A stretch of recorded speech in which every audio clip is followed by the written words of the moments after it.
Hello, I'm Jean McGuire, and today's talk is on Carolyn Dorne Glasmann. It's in two parts, so make sure you watch both parts. Hello, I'm Carolyn. I was born in Prussia, now Germany, to John Johann Dorn and Maria Schmidt in 1831. I came by ship to New York in 1856. That same year, I met and married my future husband, Anton Glasmann, in Wisconsin. He was born in Baden, Germany, in Prussia, in 1825 to Johann Glasmann and Catherine Reinhardt. Baden is a small spa town surrounded by mountains with a train running through it, and it's located on the river. It's just east of Kovalensk. Anton arrived in the U.S. in the early 1850s, first showing up in the 1855 Milwaukee, Wisconsin census. Most German immigrants heard about Wisconsin as a place of choice in the 19th century.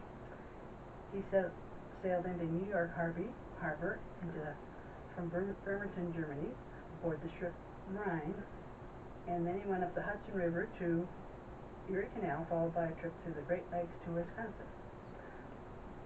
We moved to Iowa, where our first son, Charles, was born in 1857, then to La Crosse, Wisconsin, where second son John was born in 1860, and then Louisa was born in 1858. I became a naturalized citizen in 1858. In 1873, Anton became the proprietor of the St. Charles Hotel on Pearl and Front Streets in La Crosse, and he had an old bus line that he used, driven by horses that Charles helped him with. And I was a landlady, so I did all the cooking, cleaning, and upkeep for the hotel, and then I got smart and I hired a cook and a servants and desk clerk and a handyman, but it still was a lot of work because you had to take care of 30 boarders. So we decided to sell the hotel and move to Denver in 1873, and in 1875 Anton worked in a saloon and lived on Blake Street, and then we moved to Holiday and then to 17th in 1772. And during 1778, Anton got into politics, and he was in a Democratic Party convention, and then he worked as a hustler and a peddler. Anton also became involved as a society representative for the Denver Turner Hall in 1873. The first Turner Hall was at 20th and Market Street, and they had gymnastics class and dancing, masquerade balls, commemorative dinners, and all the Germans got into society that way. It also helped to integrate Germans into the community. Anton's son John became very active in the Voorhees Society as a gymnast, and he was a high-flying trapeze artist with the Turners. In 1880, changed his interest to gardening, and he worked as a gardener for 4 years. Since Denver is a very dry, arid place, Anton saw the need for water.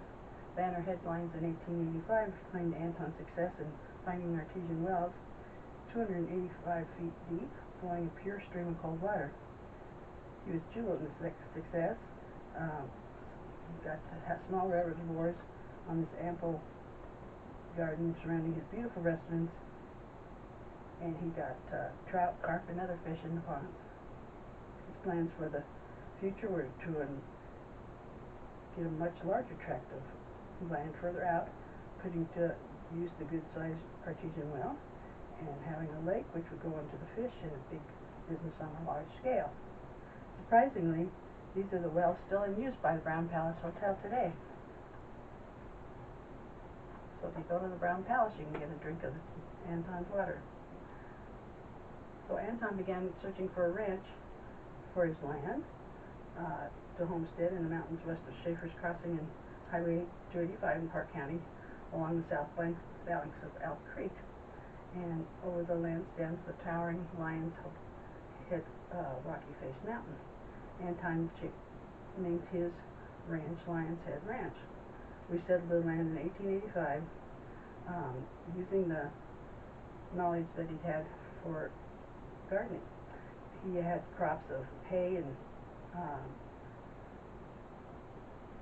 he built a house, several barns, and a milk house, and a kitchen, and 3/4 mile fence for a total value of $700.